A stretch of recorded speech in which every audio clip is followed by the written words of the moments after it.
Welcome back to the Kelowna Real Estate Podcast, guys. I'm your mortgage broker host, Taylor Atkinson. And I'm your agent host, Matt Glenn. What's going on today, Taylor? What's happening? Oh, man, I am excited. Today's guest, Patrick Francey, is just one of those guys you don't want to stop talking to. Yeah, no doubt. That is very true. Yeah, he's been a hero of mine. I listened to his podcast for years now. Got me into I was kind of into it, but I would listen to him when I started going. I followed his advice, listened to his podcast, worked on the mindset. This is a big deal for us to have him on the podcast, and I'm super happy he came on. So thank you, Patrick, for that. I didn't know how much of an impact he was for you, but I loved it, man. You could see like your energy, like you really enjoyed connecting with him. And he's one of those guys, he just seems to provide an abundant amount of resource and education to people because he genuinely believes in real estate as an investment and wants to help people. He runs REIN, Real Estate Investment Network, across Canada. Yeah, huge network, massive following with his own podcast. So give him a listen if you haven't. But some key takeaways for me, like he really touched on just fundamentals for investing throughout Canada, specific provinces, legislation changes that are happening and how to kind of navigate that. Population growth. Yeah. It was a super enlightening episode. A lot of takeaways. It was a good one. Yeah. Also, we got some good news in the market. 2.8 inflation came down a little bit unexpectedly. Nice. One step closer to lowering rate. Yeah. So that's looking good for the summer outlook for sure. Yeah. The market seems to be pretty active. Like spring market is definitely here. And I think that inflation rate will help the interest rate come down. And yeah, so we'll definitely see a bit of a flurry happening, I think, in the next little while. Yeah, the market does seem to be coming back, but kind of in fits and starts. Like, it's interesting how it's working. Like, it's coming back, but like, I think it's all the way, and then like it kind of backs off a bit, and then it's coming. It's just a little putt. It's good. It seems pretty balanced right now. Yeah, I'd say that for sure. Yeah. Obviously, we're just talking about Kelowna, but Kelowna Real Estate Podcast represent. Yeah. Our guest will shed some light throughout the nation. He does focus on Kelowna quite a bit too, though. He's good. Yeah, he is. Yeah. Also, this episode, along with every other episode, is sponsored by Century 21 Insurance Realty. Whether you're a buyer or a seller, Century 21 is probably the brokerage to call. And if you're an agent looking to make a change, fire up your business, have a little help, call Century 21. Go have a meeting with Max, have your profile made, business plan. Honestly, it could be a game changer for you in this changing market. So I believe in it, and you should too. Enjoy the show, guys. Patrick Francey.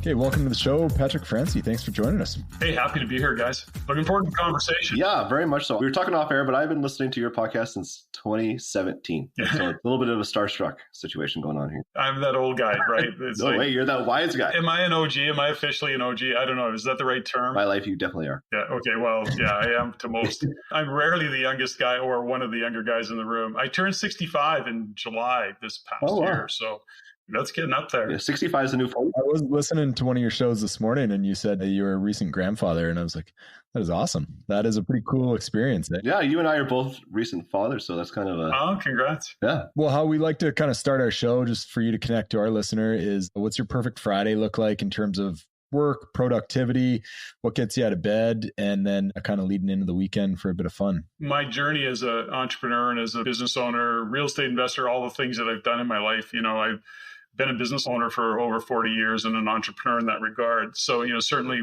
one of the things that my journey and, my own way of operating is, coming to a place where I've come to understand what my purpose is, what it is for me in terms of calling, what lights me up, and why do I get out of bed, and it took a long time, actually, surprisingly, to get there in reflection. But ultimately, I have a tagline that I've used for many years, which is to be my greatest self and to live my best life. And then as a coach and as somebody that's supporting other young entrepreneurs, I say that, here's how I operate. Be your greatest self, live your best life. And so when I'm getting out of bed in the morning, when I'm doing a segment like this, when I'm on stage with the Real Estate Investment Network, whatever I do, I'm always coming from that place is how do I support others in being their greatest self and living their best life? So for me, that's why I get out of bed in the morning. I'm blessed over the years to have developed my business, my team. So when I'm working with my team, that's how I'm thinking about it. How do I open doors of opportunity for my team to be the best they can be within the business that serves them, that serves the business, that serves our clients, not necessarily in that order, but ultimately that's where I come from. So at this point in my life, I've trained all my life. So a Friday for me is, kind of a daily routine where at some point I train, I do a workout, whatever that might look like. I don't lift heavy weights, but I do lift weights. I'm these days more into wellness than fitness. And although I'm quite fit, I'm not running half marathons anymore, which is something that I used to do. And so on Fridays, I always try and shape my day, whether it's Friday or Monday, doesn't matter, so that it serves me in terms of what I want to do and how I want to show up. Now, it doesn't always go that way, but that's where I start from. So Fridays for me is I connect with the team as a group. Because I have an international team, we do that virtually. And lots of fun. We gamify it. How was your week? What was your wins?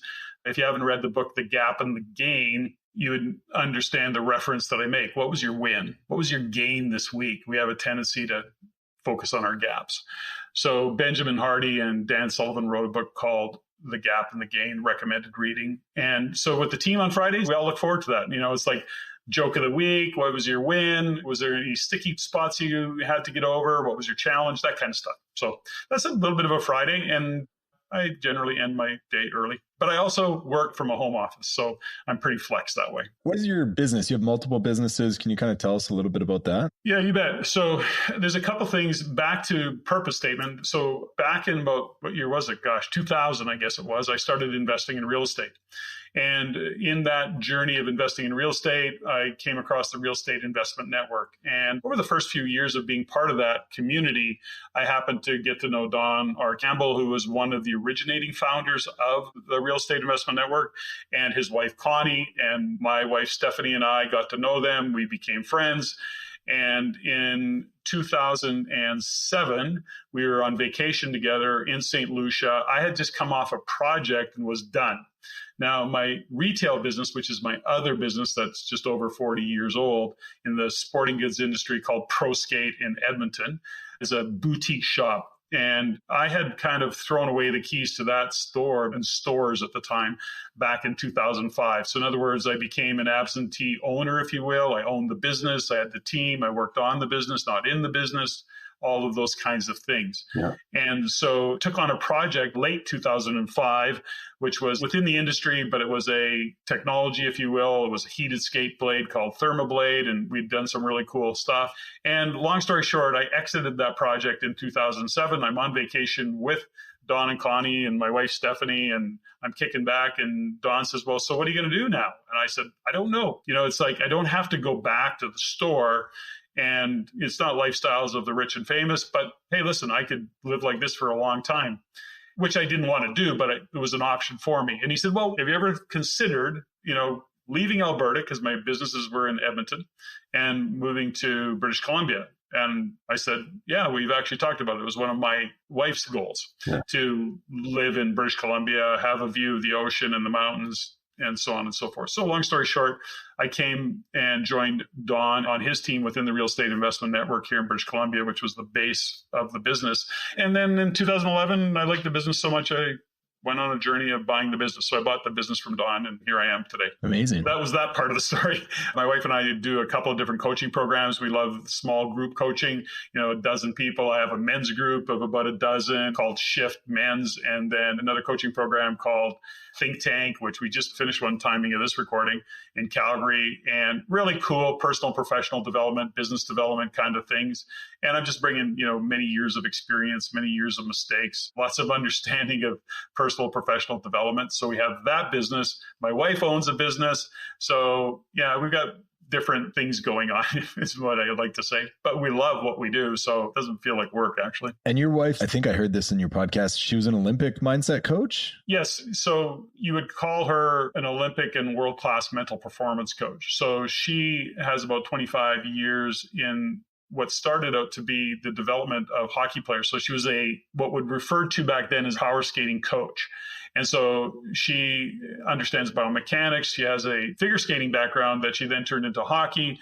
Long story short, she's been wearing hockey skates for 35 years and ended up being the first female paid NHL skating coach. So she worked with the Oilers for about 9 years, and then she went on to work with St. Louis Blues. The interesting story about that is what she came to realize is that, if you're in the NHL, you're playing at the top of your game. I mean, you've got to be very, very good to play in the NHL. Even fourth line players are freaking awesome. But ultimately, how much skating can you help them improve? They're already at that level. So the short of it is that there is technical things that she helped them a lot with. But what she started to understand that as she got to know the players, and just because of her nature, they were sharing different parts of what was going on in their life. And as she held space for that, as she gave guidance, she started to see that when they shed some of the weight they were carrying personally, professionally, whatever was going on with the team, et cetera, their skating improved actually quite dramatically. And when she got her job with the Oilers back then, Glenn Sather, I don't remember, he was coach and general manager.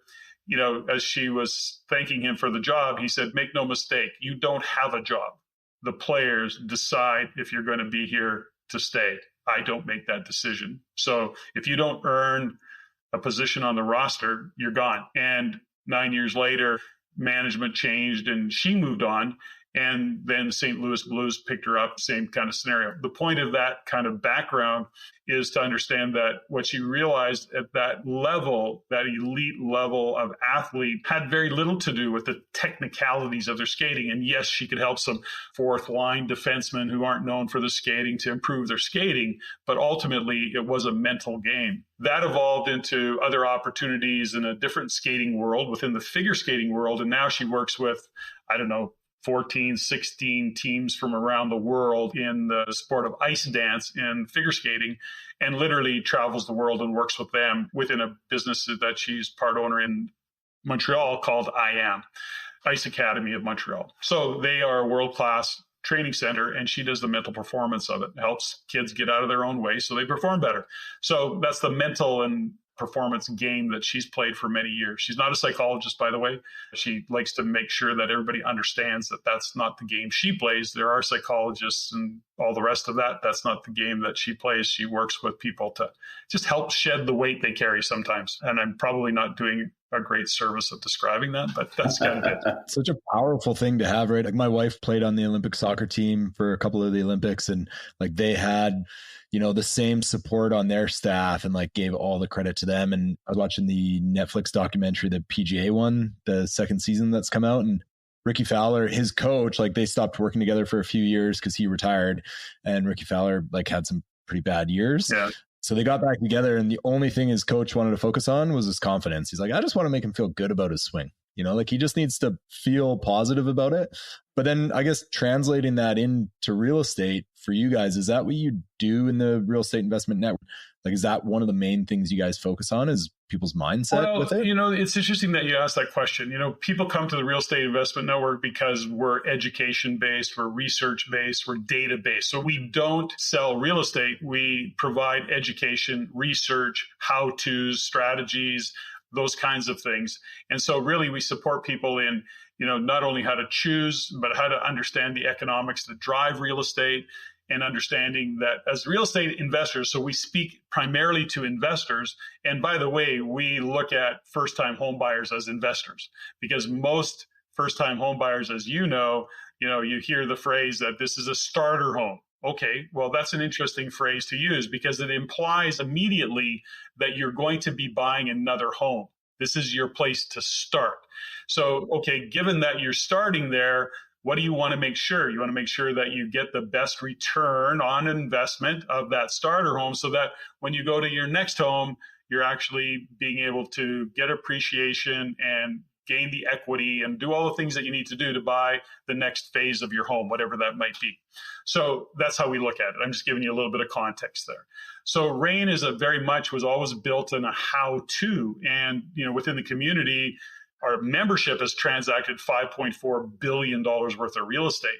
And so that's volunteered, by the way, based on awards that we give. So we know that number is even actually quite low. But the point of it is that what we came to realize over many years, and how I operate and what I've noticed, one of our foundational things is treat your real estate investing like a business. So we have people join and they get into the how-tos and the strategies and all the rest of it. And we teach this education. It's a system. It's a process. It's a rinse and repeat. We do this all the time, every day. And we're seeing some investors that are like literally putting what we teach them into action and growing great portfolios, being very successful. We see the other side, which is those individuals who don't follow the system, don't follow the process, cut corners, and end up getting their asses handed to them. That's another side of it. But then we see individuals and we're going, well, how is it everybody's getting the same access to information, same education, yet some crush it, hit their goals, execute, while others simply don't?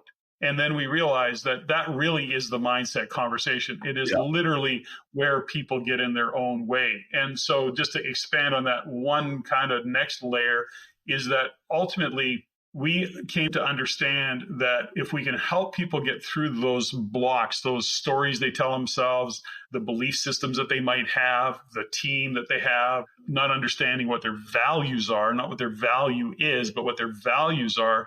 And then it gets really complex, right? So with small business owners, with accomplished real estate investors, with those who are really committed to building a portfolio, we see that there is a mindset aspect of it that's very, very helpful. So we do provide that. That's actually a lot of what we do in terms of the personal professional development coaching that we do and small business coaching that we do. And even with the men's group that I have, the oldest guy is, 47 years old. They're all really great men, but they get in their own way. They struggle with what's going on with family and understanding their relationships and how do I handle my kids and still build a business and all of these things. And a lot of it is just mental, and it's perspective, it's perception, it's busting through some of your belief systems and the operating system that you have. So that's all part of what we do. Yes. So what about, obviously right now, the real estate investing climate is a little crazy, high interest rates, government intervention, real estate investors persevering through this? Or what are you hearing through your network? How are people handling the situation? Well, that's a great question. And I say this is that the experienced real estate investors, like the savvy guys that have taken the time to educate themselves and learn, they've established a degree of confidence because they've done some deals. Now, those guys look at a market like this and they're like, opportunity, right? Because we know what happens in these markets is as few deals that seem to show up because of high interest rates, lack of inventory, and all the other excuses that are out there. Underlying that, there's some chaos. There's some people that are having challenges. There's some people that bought wrong. There's some people that have lost jobs, got transferred, got divorced, had a death in the family. What that creates for somebody who's a little more, committed or sophisticated or really wants to get a deal done, sees what it really is. They want to get deals done. So yes, they're looking for and they're actually creating opportunities. And they do that by solving other people's problems. So that isn't to go in and say, take advantage of somebody. That's not at all the thought process. But if you got a problem, and that problem is I'm divorced, I got transferred, I can't afford these payments, whatever the story is, if I can sit down with you as an investor, put my investor hat on and go, how can we solve this problem together so that you get from underneath the weight of what you're carrying financially, perhaps, and I can actually see an opportunity to profit and make money and get paid for what I do, then we got a deal. And so when you approach it that way, it becomes really win-win. And the reason I'm cautious around that is so many inexperienced or unsophisticated investors going, oh, you're just taking advantage of people. No, that's not true at all. Those individuals have a problem and they're desperate to have somebody help them solve the problem.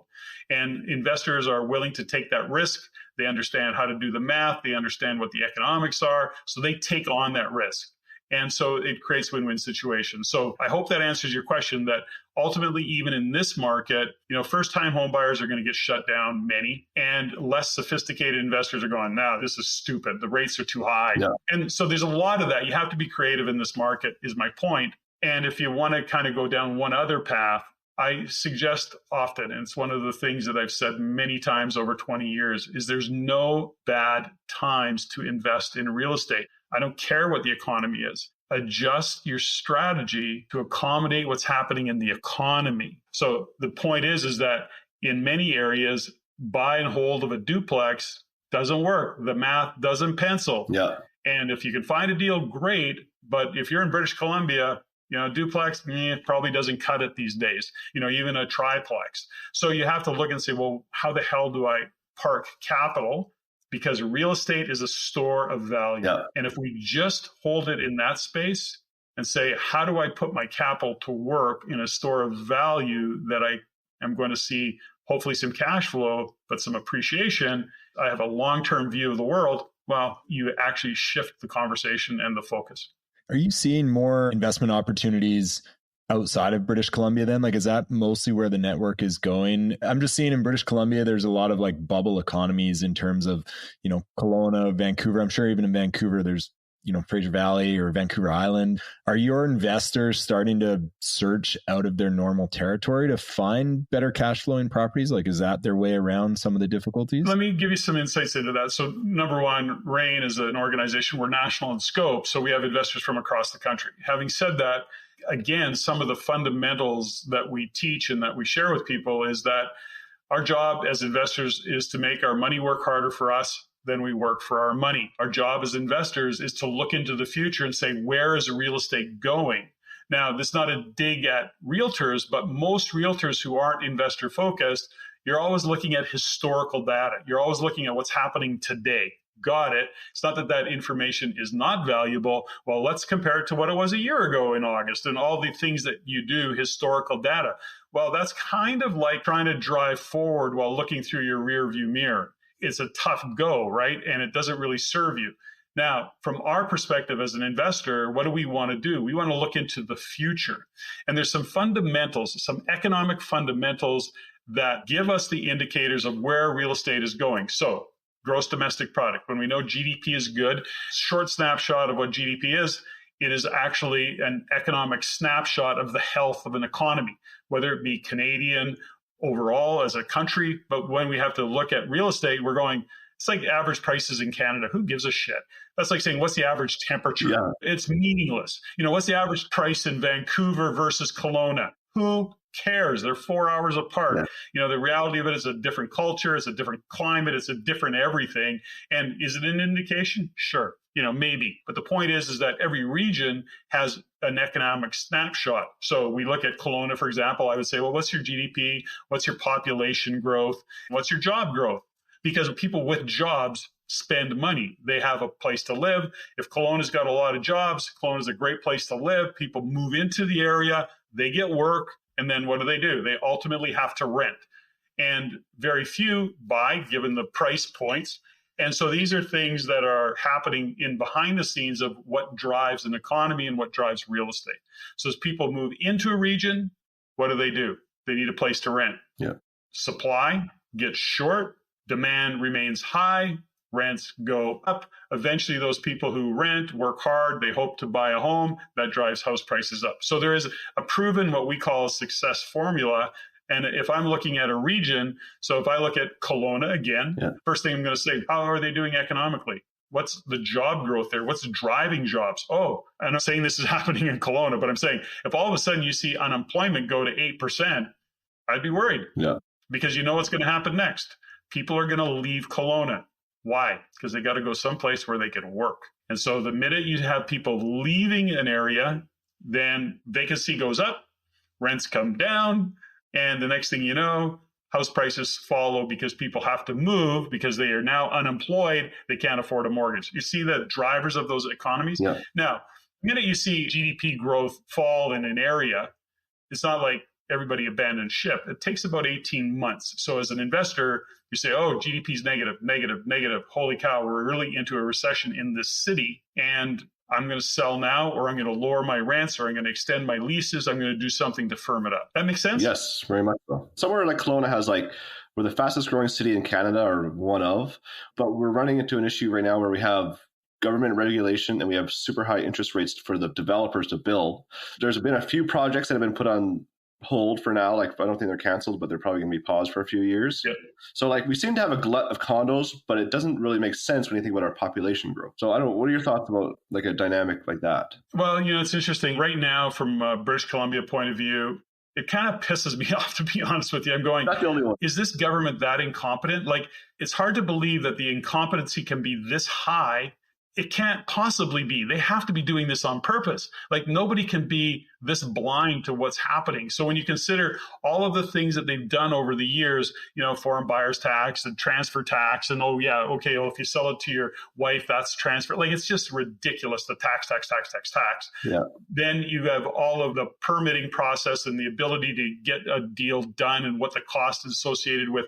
Oh, we finally bought a piece of land. Well, now we're only 4 years away from being able to build, given the bureaucracy that we got to go through.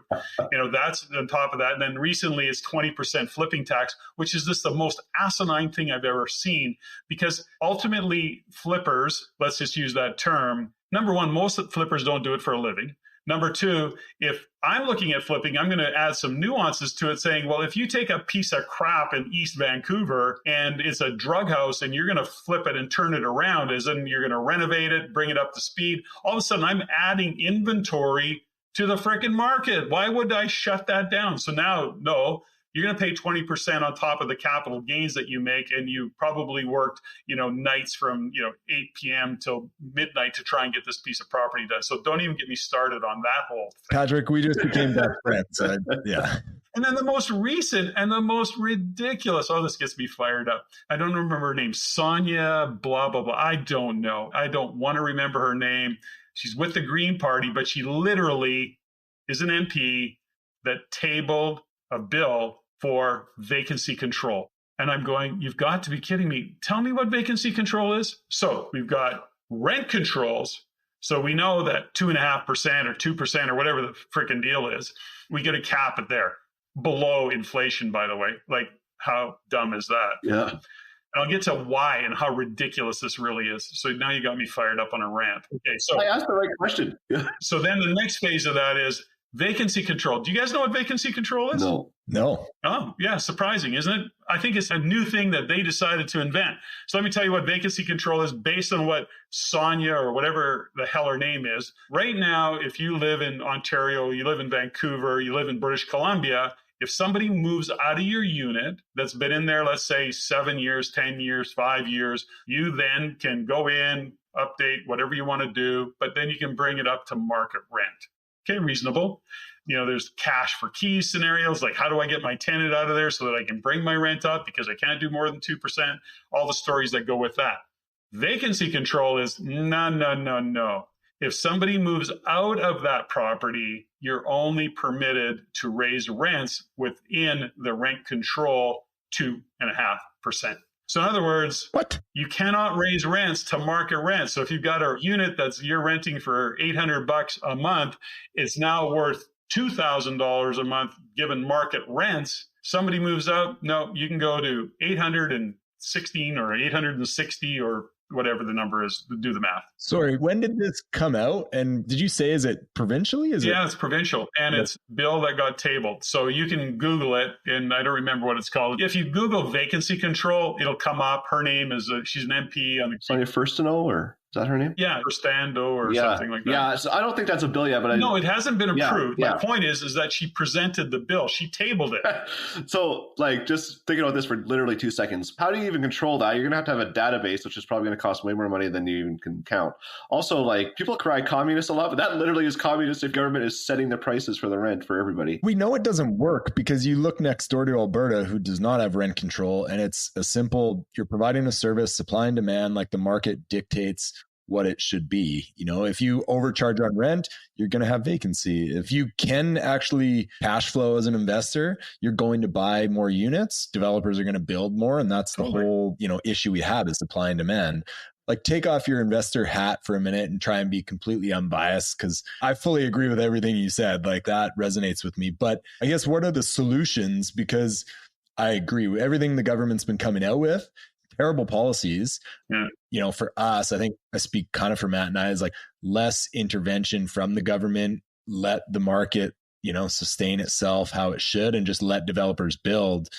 Maybe easier said than done, but I guess what are the solutions that we should be focused on? To be quite honest with you, as an investor, there is no solutions because you've got government in place. So understand that this is politics over policy. So in other words, the squeaky wheel gets the grease. And right now, tenants, voters, read voters, are the squeaky wheel. I can't afford. The government, then has to or wants to pander to that squeaky wheel because they just want to get voted in again. I mean, that's their job. They get voted in, and then for 4 years, they work on getting voted in again. So in other words, as we look at it, whatever elections might be coming up, whatever they're trying to achieve, they're vote getting. So policies, I mean, it's why often policies don't make sense. There's another layer of all of this, and we're seeing it. You're at the effect of it. Government bureaucracy is the bane of everybody's existence. You know, we look at the permitting process that was happening before. I mean, even consider the fact that they took zoning out. Okay, awesome. We're going to take zoning out. You can go build a fourplex. You can go do whatever you want within that footprint, as long as it's within the square footage and the percentage of and da-da-da-da-da. Got it. Seems like a pretty good idea, and it probably is. We'll see how it all plays out. But there's no limitations. You know what's going to happen around parking and the fights that are going to ensue after that, because there's not really any planning around it. So let's just say, okay, Patrick, you don't want bureaucracy. We're going to remove all that bureaucracy. Great. It just shows up somewhere else because there's an underlying thing that people don't get. Bureaucracy begets bureaucracy. Everybody thinks, okay, we need to be more efficient. Let's add some bureaucracy. We're going to put some controls in place. But if you're in the bureaucracy, if you're the person standing behind the desk at whatever city, municipality you work at, if you get efficient, you risk losing your job.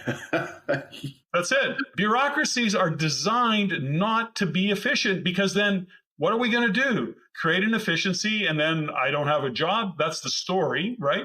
As a matter of fact, that's why you see layers of bureaucracy that frustrates us. You can talk to my supervisor, and then you get to the supervisor, and we go, well, you can talk to my supervisor, and then the supervisor of the supervisor. So nobody's making decisions. Nobody's being held accountable. So how do we solve the problem? We have to get rid of bureaucracy. We have to get rid of rent controls, because I'll tell you what sets the bar. And this is why Alberta is successful within their rental market. Is it perfect? No. There's all sorts of stories, but I'm heavily invested in Alberta. I understand what goes on in terms of landlord-tenant rules. And ultimately, capitalism / entrepreneurs, listen, you get into a battle with each other and the market sets the rent. You do a good job, you provide value. If you want to up your rent, go ahead. You don't want to provide that value, you don't want to look after your tenants, you're gone. And so it changes who's on the playing field, and it changes the game. Because when you live in a market of capitalism, and I'm a fan of that, and entrepreneurs, yes, and you can be a compassionate capitalist for those of you who don't agree. I'm not suggesting you come in and bulldoze. My point is that when you get into a market that's competitive, let the market set the rents.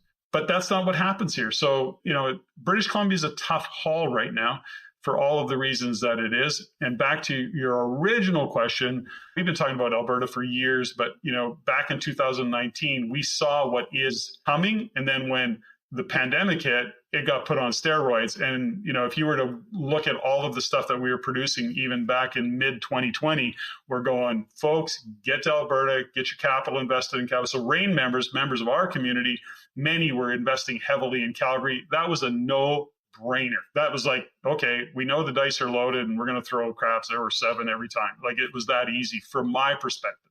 So back to your original question, which is real estate's regional. And so we have to look and say, where do we get the best return on our investment? Where do we see some lift in terms of appreciation? Where do we see a strong economy, strong jobs, low cost of living? And I'm not talking about cheap housing prices, by the way, although Alberta is inexpensive compared to British Columbia and in many places in Ontario. The point is that price aside, jobs, lower cost of living, higher incomes. Oh, by the way, Alberta's got the highest income in the country, weekly income. They've also got the lowest tax, and they've got one of the strongest economies right now. I think for me, like a point I took out of that too, that you were talking about, investing in Alberta, you're not getting people speculating. They're trying to ride some massive appreciation. There's stability. You know what your return on investment is. There's healthy cash flow. The numbers make sense. And I think maybe that's where the government skewed a little bit, is like, they think investors are just trying to buy for that appreciation pop, and we're really not. Successful investors, that's not why they bought in BC, right? Like some people were fortunate that we got that pop out of it, but right now it doesn't make sense for investors to buy here and it's speculating. So if the government just like walked away and kind of let the market dictate, there'd actually probably be a depreciation happening, which would kind of resolve the 100%. Issue. And I'm not suggesting that there should be no rules or regulations. So don't hear that at all. Yeah. What I'm saying is that they're trying to control something that they can't control. And because it's politics over common sense policy. And I mean, somebody like Pierre Poilievre is actually, that's basically what his platform is being built on, what he's calling common sense. Now, I'm a Poilievre fan, but that's not to say that he's still government. He's a career politician. So I'm guarded around it all. But I just know that what we've got in the federal government right now makes no sense. I look at what's happening provincially with British Columbia. Listen, it's a train wreck. So I think from a real estate investor point of view, it's a tough haul in British Columbia. That's not to say you shouldn't invest. Here's what I want to take you guys back to a little bit, right? And this is maybe something that even will support your listeners and your clients. Right now, what's happening, you're going to see a real problem in Alberta in the near future, which is a lot of Ontario and BC money is flooding into Calgary, for example. So they're buying condos for a couple $100,000, $300,000. It's like, holy cow, give me 4. It seems so cheap. They're buying for the wrong reasons. They're buying condos that aren't going to make sense. And you're going to see a fallout because condos in Calgary, condos in Edmonton, it's a different culture. It's a different market. And they're buying because they're cheap as opposed to who's my end user demographic? What's the upside? Why is that condo market out? Oh, and by the way, within any city, there is, of course, better places to own specific property types than in other places. And so that in the game that you guys play is that cities are even broken down regionally. There's good parts of town, not so good parts of town. There's parts of town where you buy a condo, that makes sense. You buy a single family, that makes sense. But put a condo over here, that doesn't make sense. A townhouse, what are you doing? Don't do that. It breaks down that way, and you have to get into the nuances of it all. So when you look at real estate, and this is where, yes, you want to ride the wave called appreciation. And yes, you want cash flow. And yes, you want cash on cash returns. And these are kind of the ideal situations. What we've got going on globally right now, when we look at the geopolitical kind of issues that are happening, we got wars all over the country. We went through 4 years or 3 years of money printing and a flood into it. And I don't know what you guys know about monetary policy, but we've actually flooded it. The value of our dollar, there's no value to it. People think real estate prices are going up when in fact it's just the value of our dollar going down. Happening around the world, by the way. It's not just us. There's certainly lots of people that believe the US will fall as a reserve currency, and maybe that is or maybe that isn't. But the point is this: how do you hedge your bet? How do you take capital? For example, if you got $100,000 in your bank account today, good for you, but when we look at the real cost, the real inflation, you're losing probably 10 or 12% a year of buying power. In reality, they're telling you it's 6% or 5%. So I put it in a GIC, I get 5%, still losing that value over the course of the year or 10 years. So in other words, my $100,000 today in 10 years from now is basically worth $60,000. $40,000, $50,000, whatever number you want to put on it. The point is cash doesn't work. So what do? We say, well, we have to put it somewhere. What do we know about real estate? I'm going to use this phrase, and I want you to think in these terms. It's a store of value. Okay. So in other words, you could buy gold or precious metals, silver, Bitcoin, perhaps. It's a store of value. Yeah. It's where we can put cash, and in the future state, sell that property and get cash at today's market price. You follow? Yeah, I love that. Yeah. But people look at it and they don't think longer term. They say they do, but in their world, 3 to 5 years is long term. I'm talking 5 years bare minimum. I'm looking 10, 15 years out into the future and saying, if you really want to create future sustainable wealth, you need to put your money into a store of value. And real estate is a very, very proven store of value. And as many people are saying we're in a bubble and it's going to collapse, I don't see it. I cannot see it. And I'm in it. I'm watching it closely. So yeah, long-winded, I know, but I hope that's valuable. I agree with that. Absolutely, yeah. When you buy real estate, it should be for long term. And I agree with you, 5-year minimum. And you can't really go wrong. The issue right now is that people are having a hard time holding on till that 5 years with the lower rents and the high interest rates and the regulations and stuff like that. So I guess if the property makes sense and you can hold on to it long term, whether it's your principal residence, your first place, or an investment, as long as you can float the property until then. Yes, 100%. And that's just what it is. And my point is that I'm not buying it because it's cheap. I'm buying it because, number one, I see it as a store of value. Yeah. I'm looking provincially, municipally, and I'm going, what's the economic future of this city, of this region? Yeah. And so I'm very strategic in my thought process. And then what strategy? Is it a buy and hold? Am I buying a multifamily? What am I doing? So, from an investment point of view, right now, I'm a strong advocate for good REITs that are buying multifamily. So what we're seeing in the space, and I'll share this with you just in the research, is that we're seeing a lot of growth in the multifamily space in both Canada and the US. But the growth is in those units that are 100 plus. So 100 units, 200, 150, 225. That's where there's a lot of growth, significant. And the reason that is that we've got all of this immigration flooding into both Canada and the US. They can't afford a house. They can't afford the rent of a condo. So where do they have to live? They're going to live in an apartment style accommodation. Yeah. And the bigger spaces, like those 100 plus units, they come with all sorts of amenities. You can get a pool, you can get a gym, you can be close to stores. And as a matter of fact, you can even have some where they have pets on the ground floor. So my point is that those are units, and from a perspective of putting capital into a store of value, I'm a huge fan of REITs right now. And depending on the province, I'm also, a big fan of, I own a lot of detached multis. Patrick, I know we're running against your time here, but do you have time for our 5 quick questions here? Let's try it. Okay, let's do it. You go first up, Taylor. If you could buy one property in the Okanagan in the next 12 months, what would it be? Light industrial or commercial? Okay, this is a new question that we're asking, but if you could tell your younger self any piece of advice, what would it be? Start sooner. Have confidence. Be brave. Nice. Don't be afraid to catch. Nice. What's the best thing you've ever spent money on? Experiences with my wife. Nice. Vacations, that kind of thing. Awesome. And then, okay, finally, Pat, how can us or our listeners help you and REIN? How can you help me? Yeah. I don't know the answer to the question. Spread the word. The Real Estate Investment Network, we've been around 30 years teaching investors how to invest in real estate the right way, proven system.